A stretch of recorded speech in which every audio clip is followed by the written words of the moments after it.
बिस्मिल्लाहिर्रहमानिर्रहीम। अस्सलाम वालेकुम। नवीद चौधरी स्वीडन से। दोस्तों, वैसे तो मैं आपके साथ हेल्थ और फिटनेस की बहुत सारी चीज़ें शेयर करता हूँ, लेकिन साथ साथ मैं कोशिश करता हूँ कि ज़िंदगी के जो वाक़यात हैं, जो हमारे इर्द गिर्द होने वाली चीज़ें हैं, उनके मुतल्लक भी आपको आगाह करता रहूँ। तो आज मैं आपसे एक ऐसा सच्चा वाक़या बयान करने लगा हूँ कि जिसका गवाह मैं खुद हूँ और मैं उस चीज़ में साथ में शामिल था। ये वाक़या स्वीडन का है कि मैं और चंद और कुछ लोग एक जगह पे बैठे हुए थे। तो मैं, क्योंकि जो वाक़यात सुनाऊँगा, मैं कोशिश करूँगा कि उनमें नाम और जगह का नाम जो है वो मैं एग्ज़ैक्टली ना बताऊँ, ताकि लोगों की प्राइवेसी जो है वो रहे।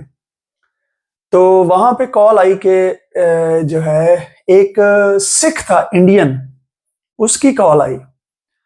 तो उसने कहा, जी ये पाकिस्तानी कोई जो सोसाइटी है उसका नंबर है। तो जिन्होंने कॉल रिसीव की उन्होंने कहा, जी बिल्कुल उन्हीं का नंबर है।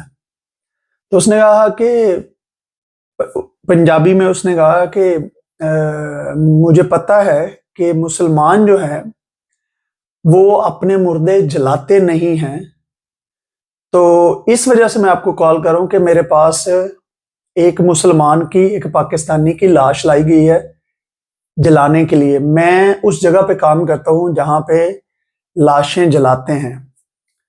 तो वो वहाँ यहाँ पे इस तरह होता है कि जो लोग ज़मीन में दफन नहीं करना चाहते, वो वहाँ पे लाश भेज देते हैं, तो वो उसको उस मशीन में डालते हैं जला के मुकम्मल तौर पे, तो उसको फिनिश कर देते हैं और उसकी जो खाक होती है वो कुछ लोग ले लेते हैं और फिर उसको दबा देते हैं।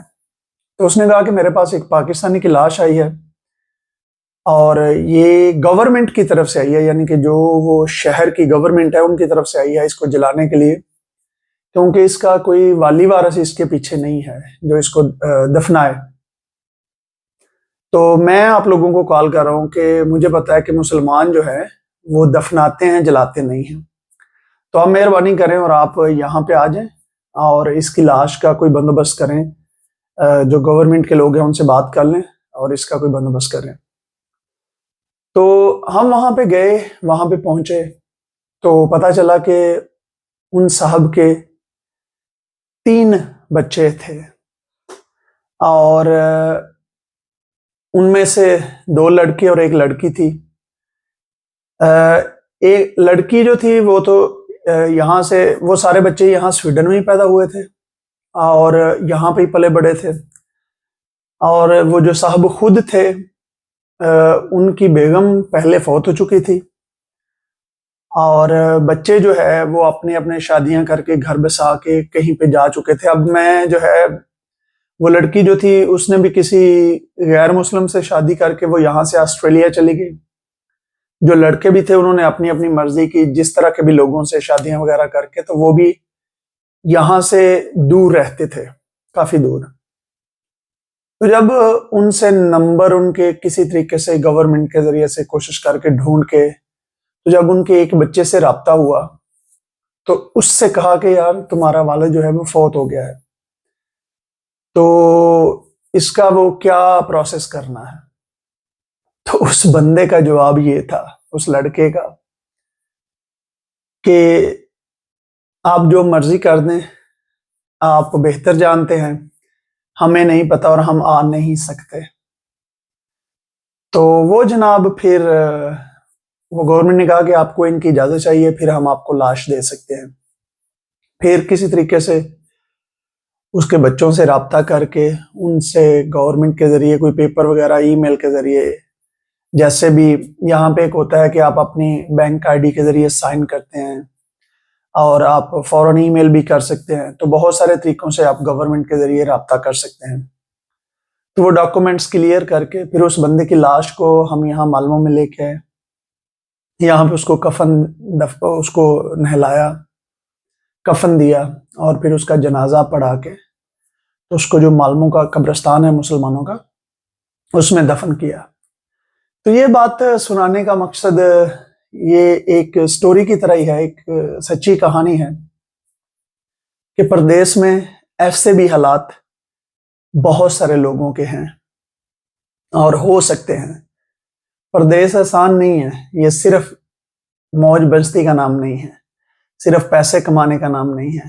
یہاں پہ جب لوگ آتے ہیں تو ان کی زندگیوں میں وہ جس اولاد کا سوچ کے آتے ہیں کہ ان کے مستقبل کے لیے ہم نے یہ کرنا ہے، تو کبھی کبھی وہ بھی بالکل رہتی نہیں ہے، وہ ان سے چھن جاتی ہے، ان سے چلی جاتی ہے، کیونکہ یہاں پہ تربیت کرتے ہوئے ان چیزوں کا خیال نہیں رکھا جاتا۔ اور وہ بچے جو یہاں کے اسکولوں میں جاتے ہیں، پھر یہاں کے ماحول میں وہ والدین جو ہیں انہوں نے صرف پیسے کمانے کی طرف، یہاں بہت سارے ایسے ہیں جنہوں نے پیسے کمائے پیچھے بھیج دیے، پیچھے جائیدادیں بنانے کے چکر میں یہاں پہ بچوں کو وہ 2 3 نوکریاں کرتے رہے، بچوں کو ٹائم نہ دے سکے، تربیت نہ کر سکے، کوئی دین نہ سکھا سکے، اور خود ان کی اپنی زندگی میں بھی کوئی اس طرح کی پریکٹیکل چیز تھی نہیں کہ جو بچے دیکھتے۔ کیونکہ میں آپ کو ایک بڑی ہی دردناک حقیقت بتانے لگا ہوں،